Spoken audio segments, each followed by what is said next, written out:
லக்னத்துல சூரியன் உள்ளவங்க சொந்த தாய் தகப்பன் அண்ணன் தம்பி மாமன் மச்சன கணவன் மனைவி எல்லார்கிட்டயுமே கௌரவத்தையும் மரியாதையும் எதிர்பார்ப்பாங்க. Give respect and take respect. C உங்க மனைவி வந்து ஒரு லக்னத்துல சூரியனோட இருக்காங்கன்னு வச்சுக்கோங்களேன், ரொம்ப சிம்பிள். மொத்த குடும்ப பாரத்தையும் அவங்கள்ட்ட கொடுங்களேன், ஹாப்பியா அவங்க வந்து அதை நடத்துவாங்க. அவங்களுக்கு அது சுமையாவே இருக்காது. நீங்க அதுக்கு பதில் அந்த பொண்ணுகிட்ட போய் எல்லாம் நான் தான் கண்ட்ரோல், நீ ஏன் பேச்சு கேட்கணும், சத்தியமா அவங்க கேட்க முடியாது. அப்ப நீங்க அந்த பொண்ணுகிட்ட கோச்சு கூடாது. அப்ப அந்த பொண்ணுகிட்ட நீங்க மொத்த பொறுப்பையும் நீங்க கொடுத்துட்டு நீங்க ரிலாக்ஸா இருந்தீங்கன்னா அவ்வளோ அழகா குடும்பத்தை நடத்துவாங்க. அந்த சூரியன் அமைப்பில் இருக்க பெண்கள் பாத்தீங்கன்னா எங்கேயுமே வந்து தலைமை பொறுப்பு நமக்கு வேணும்னு நினைப்பாங்க.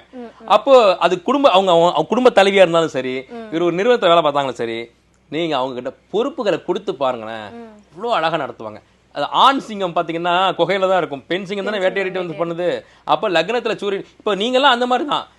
நான் உங்களுடைய மனசாட்சிக்கு விட்டுறேன், எந்த நிறுவனத்துக்கு போனாலும் உங்களுக்கு நல்ல ஒரு பொசிஷன் நீங்கள் வந்துடுவீங்க, எல்லார்ட்டையும் நல்ல பேர் வாங்கிடுவீங்க, பொறுப்புகள் எடுத்து செய்வீங்க, கொடுத்த பொறுப்புகளை கரெக்டான நேரத்துக்கு முடிச்சிடணும், யாரும் நம்மை குறை சொல்லிவிடக்கூடாதுன்றத கவனமாக இருப்பாங்க. புரியுதுங்களா? அதிகமாக பொறுப்பு எடுத்துக்க தயங்குவாங்க கண்ணா, ரொம்ப யோசிப்பாங்க இந்த எடுத்துக்கலாமா. ஏன்னா சும்மா எடுத்துக்கிட்டு அதில் கெட்ட பேர் வாங்குறது விரும்பவே மாட்டாங்க. அது எந்த நிலையில இருந்தாலும் சரி. சி ஒரு டீ கொடுக்குறவரா இருந்தால் கூட எப்படின்னா, நான் ஒரு நிறுவனத்துக்கு டீ எடுத்துகிட்டு வராருன்னு வச்சுக்கோங்களேன், அவர் irrespective of the job they do, நான் இந்த நேரத்தில் தான் டீ கொண்டு வருவேன், அந்த நேரத்தில் நீங்கள் டீ சாப்பிடணும் அப்படின்ட்டுருவாங்க. இல்லை அவர் இல்லைன்னா வேற எங்கேயும் டீ கிடைக்காதுன்ற மாதிரி ஒரு சுச்சுவேஷனை கிரியேட் பண்ணிடுவாங்க.